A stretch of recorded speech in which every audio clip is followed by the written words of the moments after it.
Hi, and welcome back to Coffee Chat, etc., a place where we explore real women with real lives and real stories. I'm your host, Tracy Cox, and I'm delighted you've joined me today. But before we begin, just a gentle heads up as usual, some episodes may touch on sensitive topics, including grief, trauma, mental health, and other aspects of life's journey. If anything we discuss resonates or feels overwhelming, please be kind to yourself and seek support from a trusted friend or qualified professional. Today I'm joined by the wonderful Jessica, whose story is one of resilience, love, and reinvention. From building a successful legal career to navigating loss, caregiving, and ultimately creating a business inspired by her mother's legacy. Jessica's journey is both deeply moving and incredibly inspiring. So whether you're enjoying your morning coffee, taking a quiet moment for yourself, or simply looking for a little inspiration, grab yourself a coffee, get comfy, and let's chat.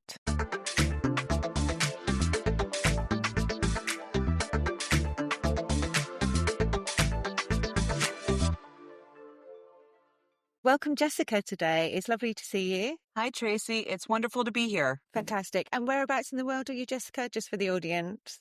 I am hailing from New England in the United States. Brilliant. Good. And you've got a very interesting story, which we've kind of touched base with, Jessica. So I was just wondering where you would like to start on that journey and telling the audience. I appreciate that it's interesting, although for most of my life, it did not feel interesting. And I think that if you'd ask someone on the street who knew my story, you would think, yeah, not that interesting. So I'll get the boring stuff out of the way.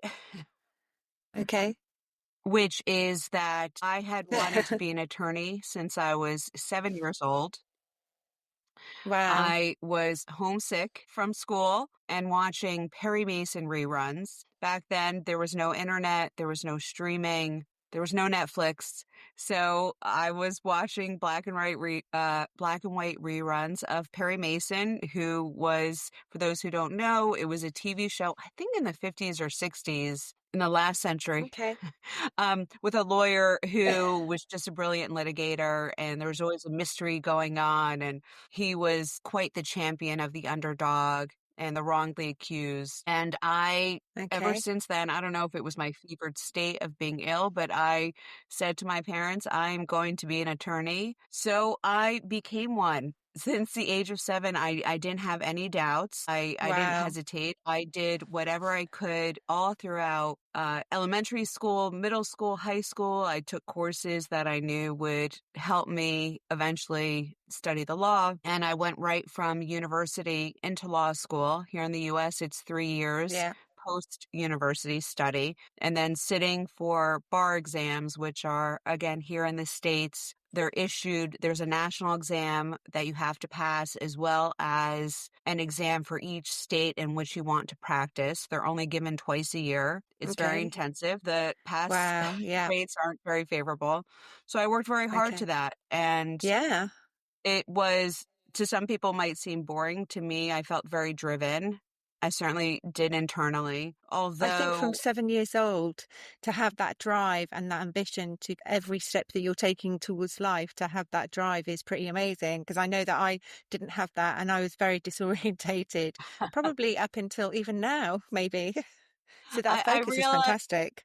Thank you. I realize in retrospect that my having chosen the law, yes, instinctively, I still now as an adult, I root for the underdog. I like to figure out mysteries and puzzles. So all of that of Perry Mason still appeals to me. It's very intrinsic to me. On the other hand, I wonder some moments if having chosen a path from the age of 7 and having seen it through for decades, that if it wasn't almost like a safe answer, a safe response, because everything was predetermined. Yes, I could have chosen my major, I could have chosen where to go to law school, what summer internship, what job to take, but whenever I had any doubts, when I came across a fork in the road, we all do. Yeah, we do. That it was very easy for me to say, like, well, is path A going to take me closer to the practice of law, or is path B? And so that way it was very easy to make decisions, as opposed Yeah, to definitely. if I had been someone who didn't know what she wanted to do. I think it would have been much more tumultuous, even though in some ways it would probably have been more freeing. Yeah, yeah. Were your parents behind you in this as well from the age of 7? They supported you throughout? They supported me, yes, wholeheartedly. I was raised by parents who the expectation was that I would go to university, Okay. and they let me choose what I certainly being a lawyer. It's not the worst thing in the world, despite the sheer number of jokes No. about lawyers. It's not the worst thing in the world. I do have a Mhm. little funny story, which is in the 3rd grade, so I must have been, I don't know, around 10, 9 or 10. There was a holiday costume parade at my school, and I dressed up like a lawyer because the school was undergoing a zoning issue with the local town. And there Okay, was litigation, it was in the news, and right. I went to this costume parade with dressed like however a 10-year-old would dress as a lawyer, and a cute little Sure. blazer, and, the plaid Brilliant. skirt, and my father's briefcase, who's not an attorney. And um, I held up a sign like "Hire lawyer learner to sue for cafeteria." That's my maiden name, Learner. Oh, wow. And I got first place. And it's the funniest thing. And my mother, to her dying day, she loved bringing it to people. They have a picture of it. It's just very funny. Yeah, brilliant. I think that's ingenious, honestly. Just, yeah, and Thank fitting for you. the Thank time you. as Yeah. well. So they definitely encouraged me. So I wanted to be an attorney. For my whole life, I moved towards that. And once I became an attorney, yes, reality strikes, and maybe being a litigator like Perry Mason wasn't the path for me, or going into criminal law wasn't the path for me. Instead, I went into corporate law, in-house counsel, which Okay. means that I worked for companies. And I found out that Yeah. that was much more of my internal philosophy. I'm a very collaborative person, and Okay. I very early on, Yeah. I learned. So as I became an attorney, I realized that litigation wasn't for me. Yeah. I much more enjoyed in-house counsel work, which meant that I was very much a part of a team, and it was very collaborative work. Most of it centered around Yeah. making deals on behalf of my client with their customers or their clients or their suppliers. And I realized that that type of work did speak more to my personality. I figure that I used Sure. to tell my clients that if they end up in court, then I've definitely not done my job right. Yeah. So I went from there, and I thought for the rest of my life I would be a practicing attorney. Of I loved it, course. and just before COVID started, was working what I felt was my dream job for a hedge fund Yeah. not far from me, raising 3 children. And unfortunately, my mother was diagnosed with cancer, Oh, um, no. thank you, pretty shortly after I accepted the position, but she Yeah. insisted that I continue on. And I did That until it must have got been to, really hard. it certainly was, because my parents did not live local to me. Right. They lived 2 states away from me. So that was about 100 miles. Yeah. And it'll make me convert to kilometers, please. No, we do miles as well. So it's, yeah, it's probably around a 2-hour trip. Yes, a 2-hour Yeah. trip, Yeah. although, um, for anyone who's heard of a little town called New York City, they may understand the level of traffic involved to Yeah. circumnavigate it, and I had to cross over New York City every time I needed to see my parents. So, Wow. Yeah. 2 hours as the crow flies, but not as Hmm. traffic slugs along. Of So, course. Yeah. it was physically exhausting Hmm. to go see my mother. And at the time, actually, my father was they were older, my father had some health issues. So it was dealing with that. My 3 children were quite young at the time. And Yeah. my husband was at the time a professional firefighter.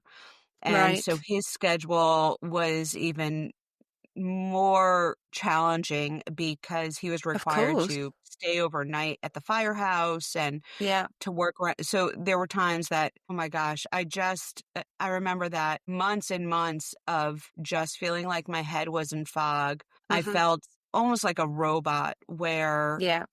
I could really only look one foot in front of the other.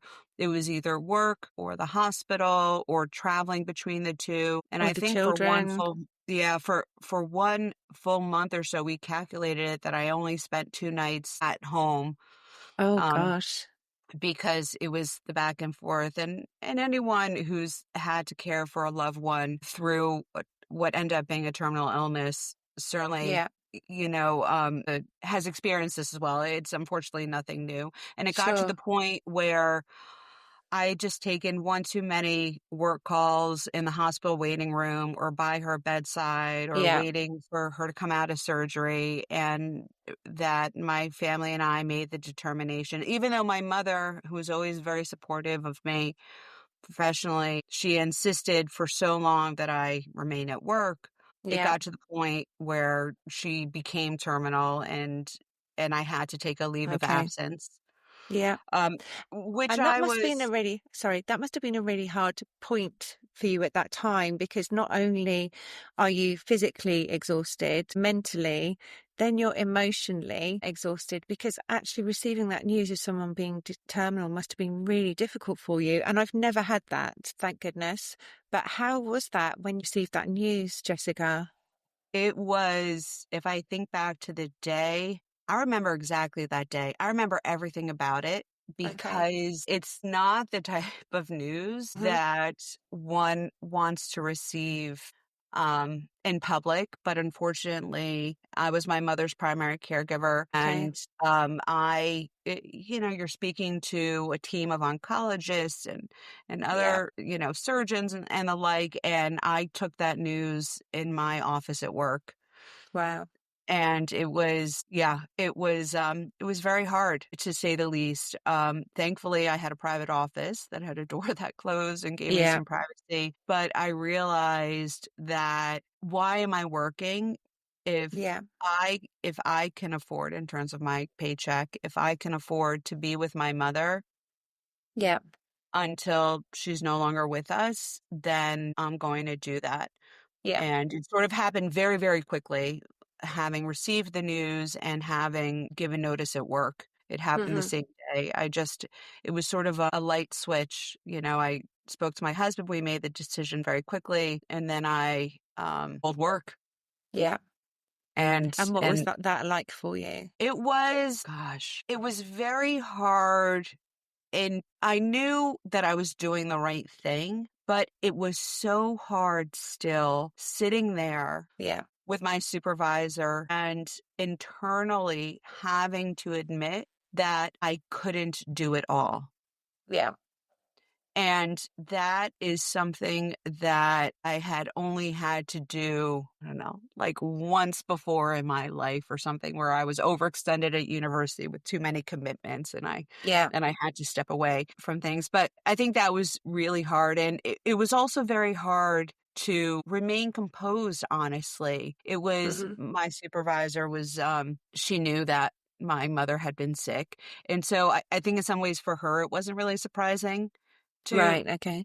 hear my decision, Yeah. but it's still, I mean, to in our society, the expectation is to remain composed and Hmm.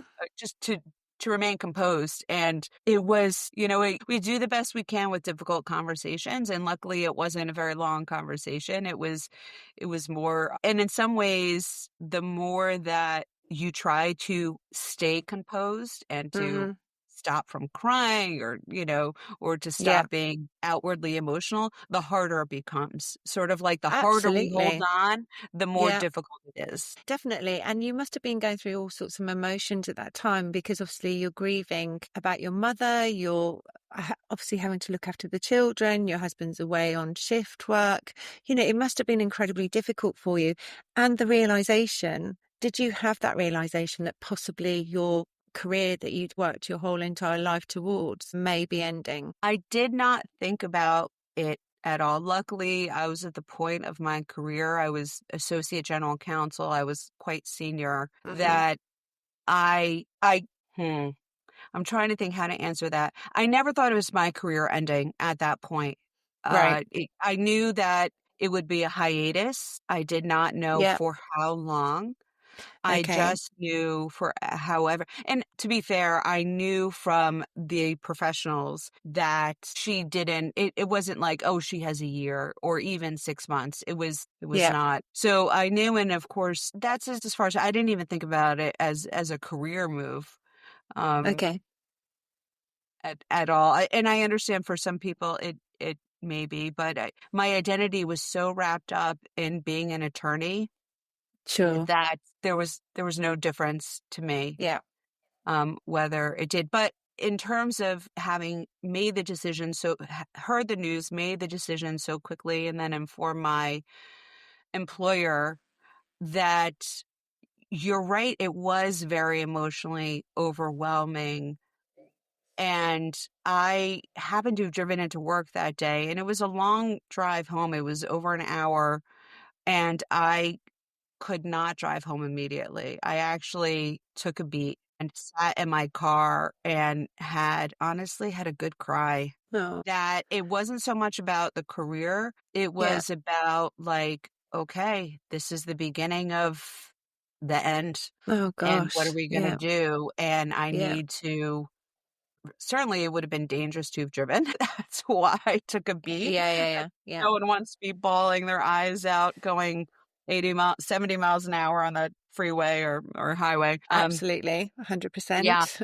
Eh, but I also knew, so at this point, my husband knew, obviously my employer, and I Hmm. knew. I hadn't yet told my mother because that actually was news that I wanted to tell her in person because she had been such a stalwart supporter of my career as a Yeah. strong businesswoman, as a strong female attorney.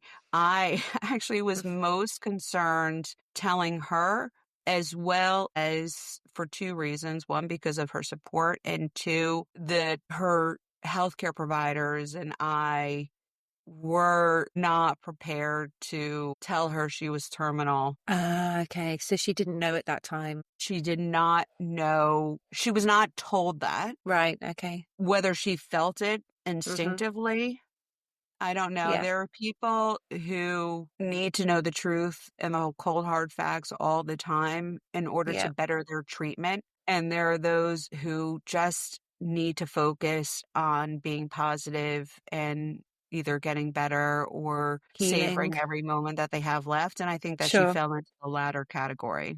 Got you. So I struggled with telling her as well as telling my three young children because even though they were young, they were all in elementary school. I think certainly at least my oldest would have understood in some level the implication of mommy leaving work to Yeah. care for Yeah. grandma. So those were conversations that had to be had. I told my mother she was actually in hospital at the time when I told her she was awaiting, another procedure to be had. And I Okay. was so nervous about it. But I think that she understood on a subliminal level why I needed to leave. And Yeah. she was supportive of that. Yeah. But I think Yeah. also it must have been really hard, because you've had so many challenges and so much going on. You can't possibly continue to work at that speed and giving to others constantly. You had your children, your mother, the job, your husband, the house, the shopping. And I know how that feels because I was a single parent for a while and working 70 hours a week. So you must have got to the point where you were just almost relieved to leave and be able to just focus on one or two things and focus on your mum, focus on your family. Was there a I point was, at that like yes, that? I was relieved to have left. I don't regret it at all. Yeah. And I had 3 weeks with her before she ended up dying. Oh gosh. It was, and I never regretted that decision. The Okay. only regret is that, well, I don't want to say given up, but had I acknowledged the overwhelm earlier, Yeah. irrespective of her diagnosis at the time, that could I have taken more time with her? Yes. I am so grateful that I didn't spend a second more at work Yeah. because 3 weeks later, I mean, that's not why we're on this earth, to put Yeah. time in at work. We're there to spend time with loved ones and people we care about and to have meaningful memories and moments. So Definitely. I don't regret having left it at all. Yeah. At all. Yeah. Great. So, yeah, and then so she passed Hmm. and I went into mourning. I mean, to grieving. That's what I do. Of I was very course. close with my mother, and not only that, but my father still was not physically well. And of course, he Okay. just lost his wife of 50 odd years. Wow. Yeah, that's tough. So that was, as well as, my children and pretty much everyone and everything. My mother had her own company, which needed some attention, and it was just all the things. So she passed away in August of 2019, and Yeah. that was still the before times. Yeah. Yeah. But my husband and I was executor of her estate, and Hmm. I also stepped in to help with her company. Okay. And my husband and I sort of figured, well, I've already told my employer that I'm taking a leave, so I might as well, finish out the year 2019 of sort of like getting all the ducks in the row, taking care of her estate, her business, Yeah. grieving, more, all the things. Yeah. Um, and we know what happened. All of a sudden, Yeah. it was in the news, a little Hmm. something called COVID-19. Just something And little.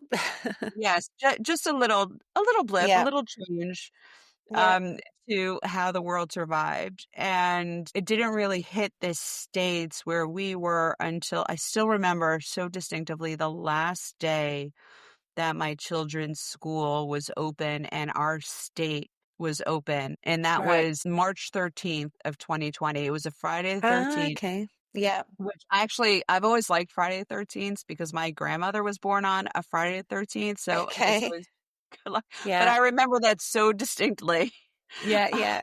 That's strange, Yeah, isn't it?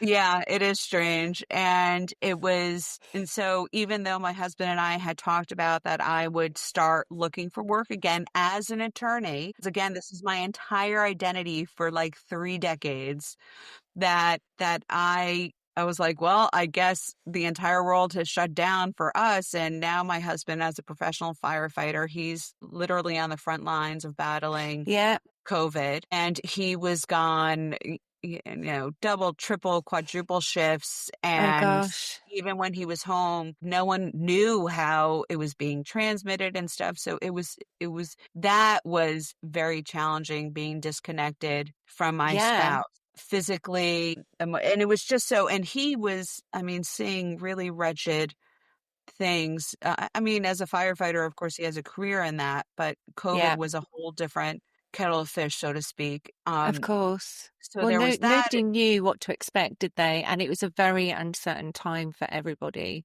Yeah, as to what was happening in the world. It was unprecedented. So it wasn't the best time to have any stability, I'm guessing. no. Stability, yes, seemed like few and far between. Every day seemed like there was a new challenge. Yeah. I had 3 children who had just lost their grandmother, whose father was sort of MIA with work, and whose mother I was still in the throes of grief Hmm. with my own Yeah. mother. And Gosh. they were, And then on they top were, of it, everything else.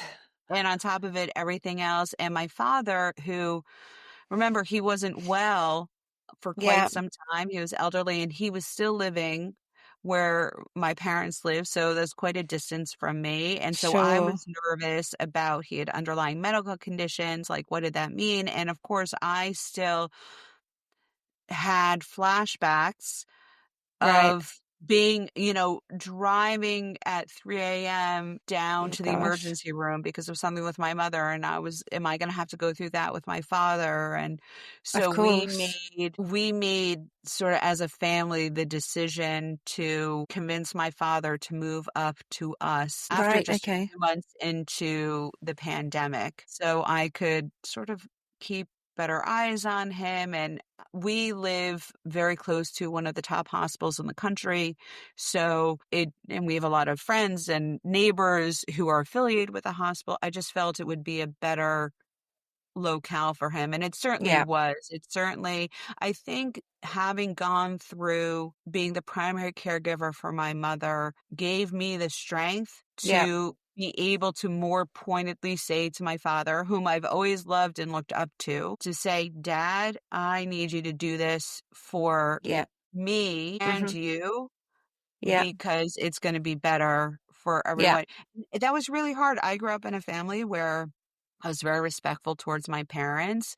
They were very warm, but they were the parents and I was the child. Sure. Yeah. Yeah. I was going to say it's a huge role to then step into, isn't it? When you've been so respectful towards your parents all this time and they've dealt with the majority of things.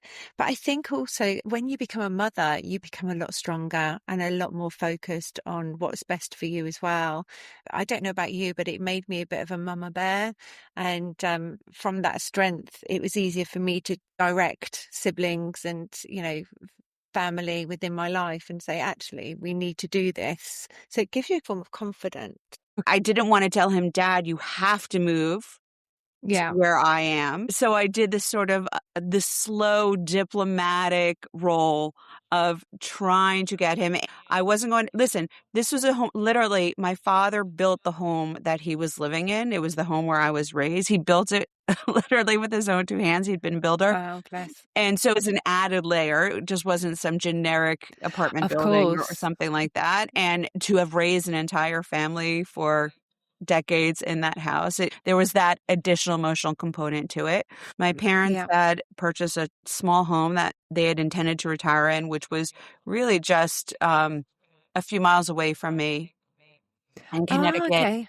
So Yeah. there was a place for him rather than his having to move into my house with my Sure. craziness and my children, give him, to retain his independence. So there was a place for him, but I still didn't want to quote unquote force him or pressure him into moving, especially because I Yeah. understand that everyone grieves differently. And maybe he needed to still be in the home Yeah. where he spent the vast majority of his married life with my mother and Yeah. having, maybe he needed to go through that. Sure. So, however, it got to the point where, and my brother had been living very close to him geographically, but my brother, who was not married, did not have a partner, didn't have children, and wasn't working, it was too much for him to care for my father. So Yeah. Yeah. Yeah. he eventually eventually I was able to get the support of my brother to more, not aggressively, but more pointedly encourage my father Yeah. that maybe in the midst of COVID, when he is still facing health issues and challenges and interruptions, that he should come move up to me.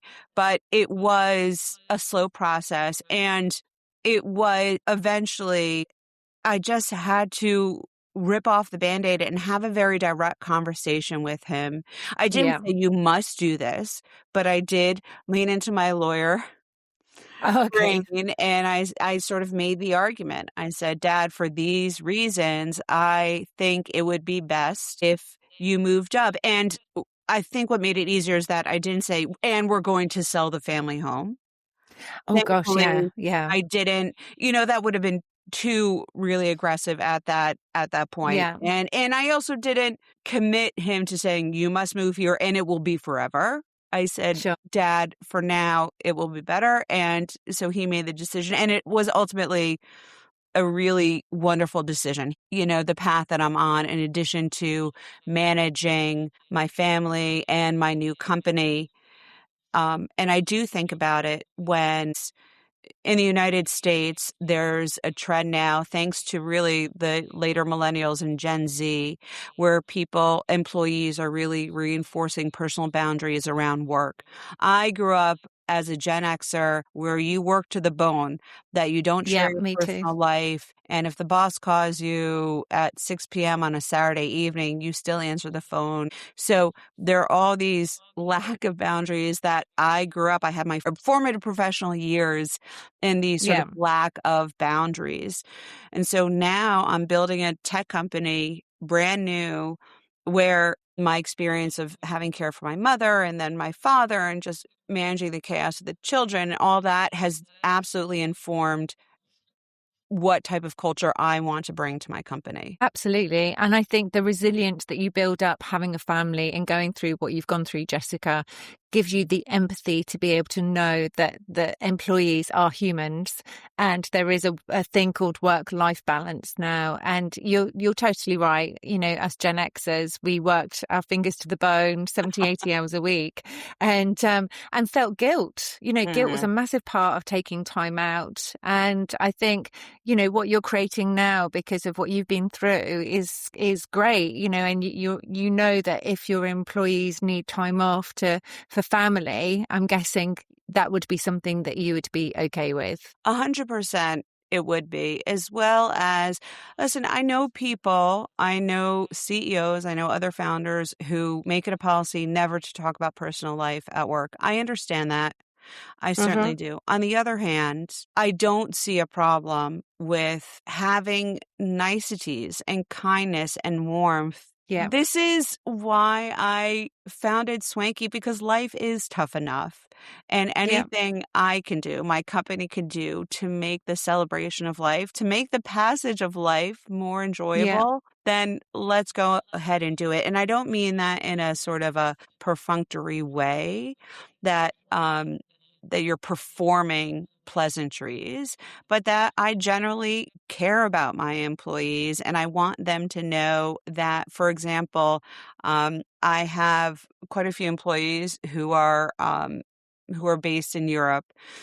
And they have a different approach to PTO than in the US. Yeah. And if I hire someone knowing that they have the experience of taking 3 to 4 weeks off every summer because that's their national culture, I go in with eyes wide open. I'm like, okay, we'll account for that. My employees are never going to love it as much as I do. When I think about the legacy that my mother has given to me, I don't know, I can't remember if we talked about her background as a trained social worker, that it takes just as much energy, I would say even less energy, to approach people with curiosity and openness than it does to approach them with negativity and suspicion. Yeah. And it's a muscle just like anything else. And I work at it and I try hard. Yeah. And I think that's an age thing as well. When you go through and you're much more mindful of your behavior and much more aware of people's behavior as well. And I think sometimes we can get triggered and that's something about us. It's not something about them, you know, and that's the kind of way that I approach each day. I'm like, okay, then I'm in a good mood at the moment and that's good. But if somebody triggers me, I'm like, okay, then I'm not in such a good mood. Yeah, I think you're right. It just so happens for me that dealing with my mother and then COVID and all that stuff was pretty much at the same, I was in my 40s. So you're right. I used to say flippantly when friends who I hadn't seen in a while, neighbors, how's it going? And it is like the perfect storm. It had been like the perfect storm for me. Yeah. Your Yeah. experiences Yeah. and what you're giving out to others as well. You know, you're creating something really amazing with your company now. And that was brought about by your mum's organization and the events that she created. And you've kind of taken on that role now and bringing lots of joy to the party events people, because trust me, I've been there where it's all over the place. Add on a little bit of dyspraxia as well. You know, Yeah. it gets crazy.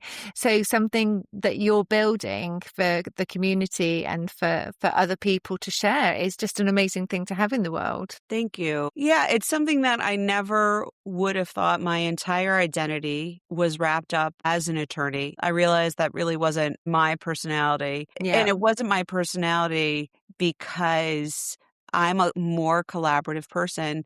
I was always really good at throwing parties in terms of that I enjoyed doing it, but it was always what I viewed as a hobby of mine. My mother sure. raised us where she celebrated all of life's milestones, big or small and everything in between. And every time my parents threw an event, really it was my mother threw an event. Yeah, yeah.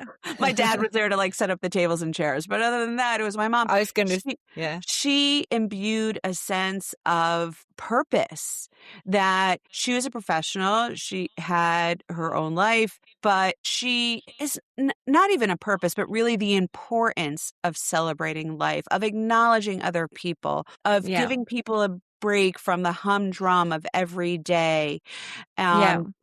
So I And just celebrating others. Yes, and celebrating Yeah, others and welcoming people into your own celebrations. yeah, That she was always so gracious. She really was. And I was inspired by that. I never thought twice. So when I left home and I went to university, I everyone's away from home. And then so I'd start throwing some dinner parties, some get-togethers, and people were so grateful and so appreciative to just have a place for togetherness and connection.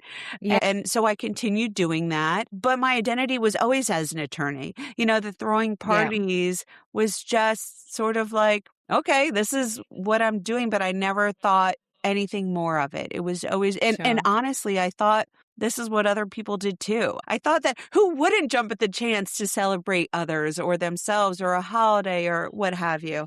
But be that as it may, so I was planning these two parties, and perhaps it was in retrospect, I was getting really frustrated that why wasn't it easier to plan these two parties? I've had, by this point in my life, I'd thrown 100 different parties. I was a very organized person. I was never intimidated by virtue of us being a lawyer of dealing with vendors and looking at quotes and contracts and all that. And I'm a Virgo, so I like organizing Yeah, and I never met a spreadsheet that I was not intrigued by.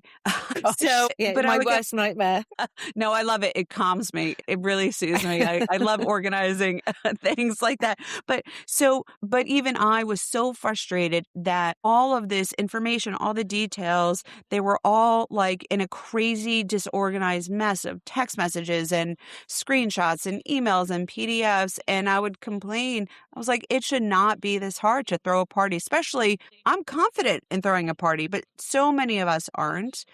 And I was like, it shouldn't be this frustrating. There should be a software out there that, having come from corporate America, there's a software out there for everything. Why isn't there Yeah, something that makes hosting easier for people rather than a second job for them to do? yeah, And so yeah, my friend, who will rue this till the day she dies, said to me, she was like, you were part of a tech startup when you first started working. You should create the software to do it. And I was like, completely dismissive. I was like, what are you talking about? Like, I don't have enough on my plate right now. And I'm a in-house counsel. I'm a corporate counsel. This is not my identity, right? This is, yeah, yeah, I, yeah. I, I just complain about it.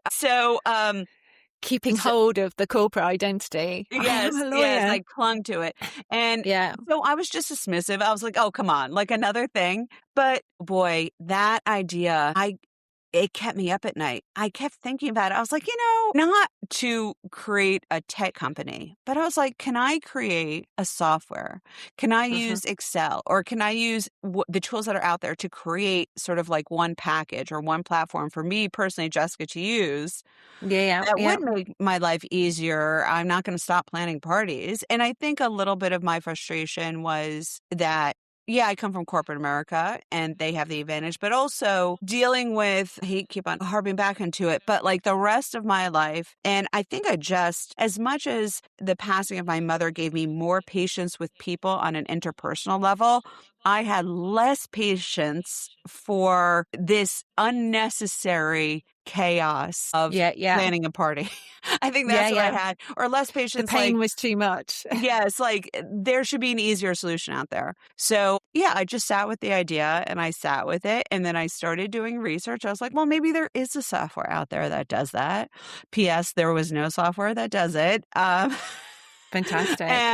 But I started doing research. I just could not get the idea out of my head. And I love problem solving. That's, I think, the part of being an attorney that I loved. A client would come up to me and say, I want to do X. How do I do this and minimize Hmm. risk? And so it would be this great problem in my off time. I love doing jigsaw puzzles. I love doing logic problems. That's just me. That's just me. Quirky. That's just me. And so I just sat, and then I looked to my network, my friends and family, and I still can't let go of the attorney hat. But I was like, how can I do this? Could I do this? What type of risk is involved? I know that I wasn't the expert because I've never started a tech company before.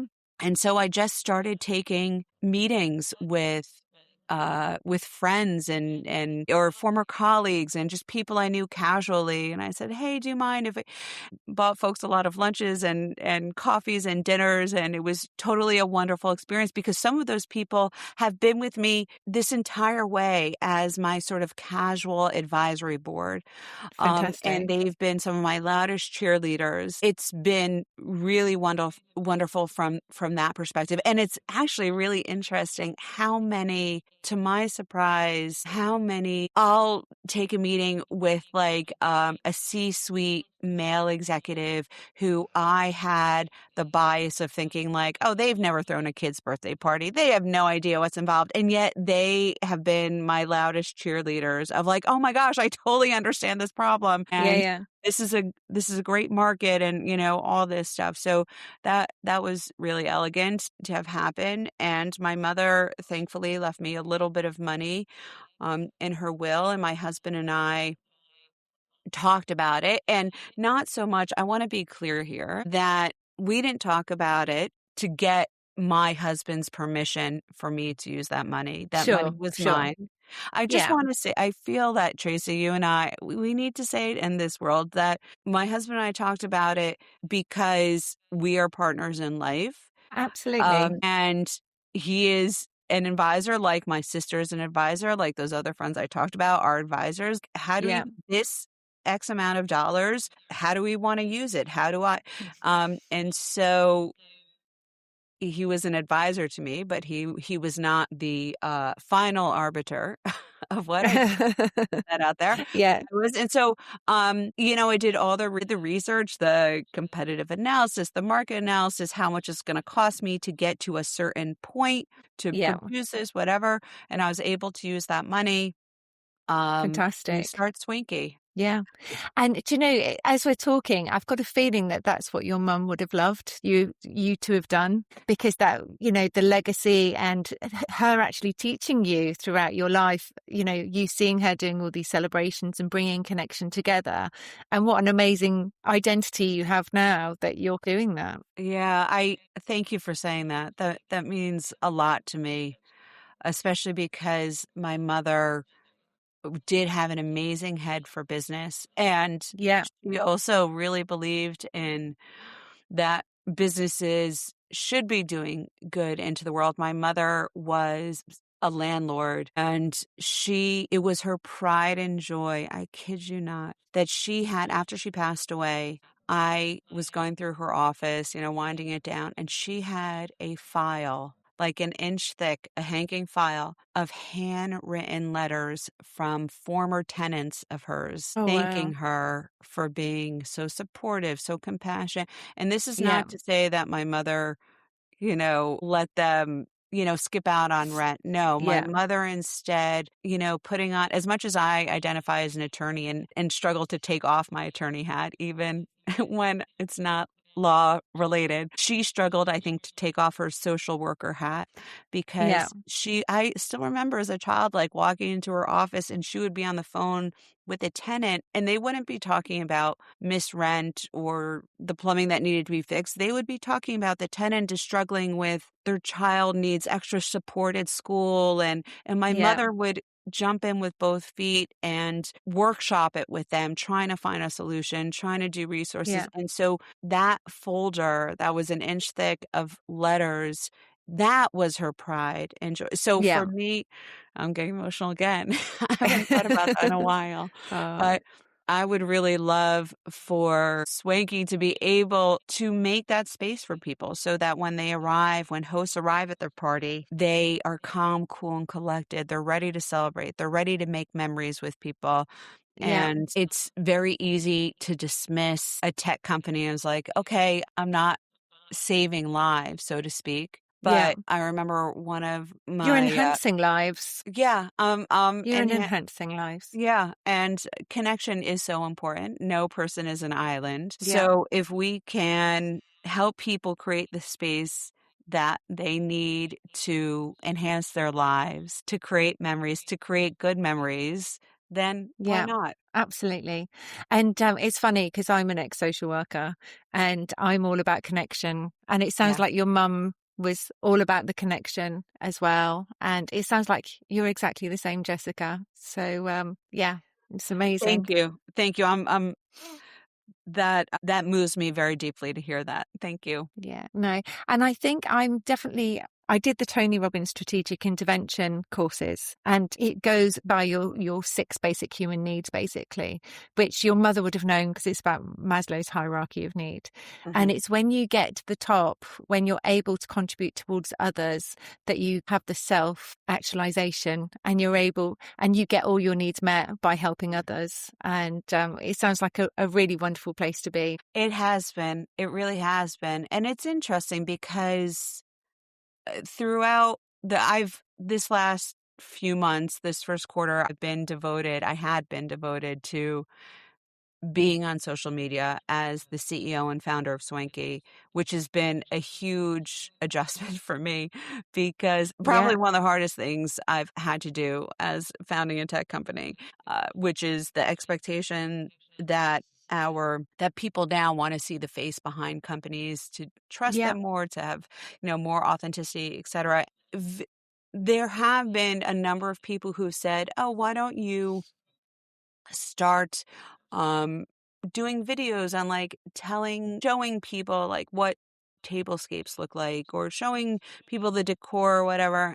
And I always push back on that. And I said, people celebrate 7 billion people in the world. They celebrate what's important to them 7 billion different ways. I am not selling how Jessica Halprin likes to celebrate birthday parties. I yeah, am selling a space and a support system that is safe for them to celebrate how they want to celebrate, when they want to celebrate, with the price point that they need to celebrate in.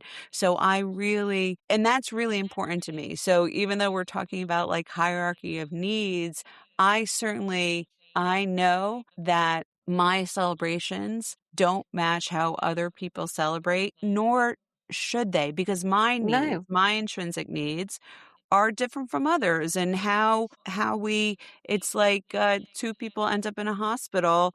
You don't give them both band-aids. You figure out what each one of them needs, and we go yeah, from yeah. there. I like that metaphor. No, it's really good. Yeah. Well, thank you for coming and sharing your story today, Jessica. And yeah, it's been a journey for you, but it sounds like you're in the best place now. Thank you. It's been wonderful speaking with you, Tracy. You're so easy Thank you. to talk with. It's because I'm an ex-social worker. But I think Oh, I think people who are really called to those types of professions that help other people, yeah. um, I think you're intrinsically of that mind. And I think that the social worker part came afterwards, right? I think I've been on a journey as well, and every step that I've taken has kind of created the model of me now, Yeah. and that's that's lots of different pieces, lots of jigsaw puzzles, but I have a deep empathy for people. And I love connecting, and I love hearing people's stories, because actually that's a celebration as well. Mm-hmm. You know, I love to celebrate people, and especially women, because I know the difficult role that we take on. And it is part of your story is about death, birth, new careers, new identities. And they're really tough lessons to go through. But I do believe that you become stronger when you've been through all of that. And that helps you then to be able to give to others that have not had that. Yeah, that's the truth. Yeah. No, this has been wonderful. Thank you. Thank you for being here and for choosing to be part of this journey today. I believe that together we can create a community where women uplift, support, and empower one another. If this resonates with you, don't forget to subscribe to my podcast so you don't miss an episode. And if you'd like to connect more deeply, visit my new website, Coffee Chat, etc. If you feel that you have something you would like to contribute to future episodes, then let me know. You can join our Facebook group, Inspiration, Coffee Chat, etc. And please remember that I aim to create a safe and supportive environment for our listeners.